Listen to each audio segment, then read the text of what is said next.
নমস্কাৰ বন্ধু বান্ধৱীসকল, আজাৰ ডিজিটেললৈ স্বাগতম জনাইছোঁ।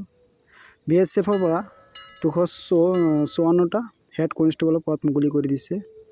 ইয়াৰ ভিতৰত আছে বাইকেল মেচিন 100টা, অটো ইলেক্ট্ৰিচিয়ান আছে 12টা, blacksmith or tinsmith 16টা, পেইণ্টাৰ 19টা, আপ হলষ্টাৰ 18টা, টাৰ্নাৰ 15টা, ফিটাৰ 18টা,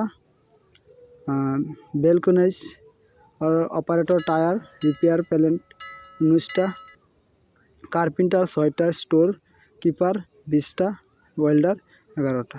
तबे एलिजिबिलिटी हल 10 বা 12 पास কৰিব লাগিব, ITI डिप्लोमा যিকোনো engineering automobile machine auto electrician engineer হ'ব লাগিব।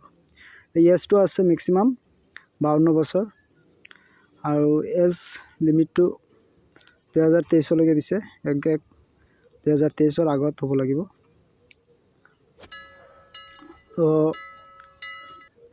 অফিচিয়েল ৱেবছাইটটো আছে, মই ডেসক্ৰিপশনত দি দিম, আপুনি তাৰ পৰা গৈ চেক কৰি ল'ব। আৰু এপ্লিকেশ্যন ফিজটো আছে general OBC EWS 0, SC ST 0। Payment মোডটো যিহেতু নাই, পইচা দিব নালাগে, তো অফলাইন আছে এইটো।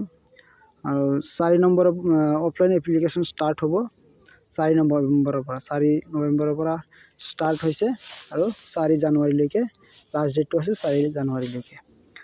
এপ্লিকেশ্যন সাবমিট লাষ্ট 4 জানুৱাৰীলৈকে থাকিব।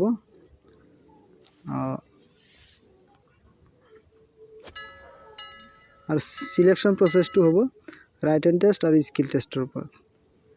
মই ডিসক্ৰিপশনত দি দিম, তাৰ পৰা ফৰ্মখিনি ডাউনলোড কৰি আপুনি এপ্লাই কৰিব পাৰে। সো এইটো অফলাইন প্ৰক্ৰিয়া হ'ব। আজাৰ ডিম চেনেলটো যদি সাবস্ক্ৰাইব কৰা সাবস্ক্ৰাইব কৰি লগত থকা বেল আইকনটো বজাই দিব, তেতিয়া মই নতুন এনেকুৱা ধৰণৰ নতুন জবৰ কাৰণে ভিডিঅ' আপলোড কৰোঁ, তেতিয়া আপোনাৰ তাত নটিফিকেশ্যন আহিব।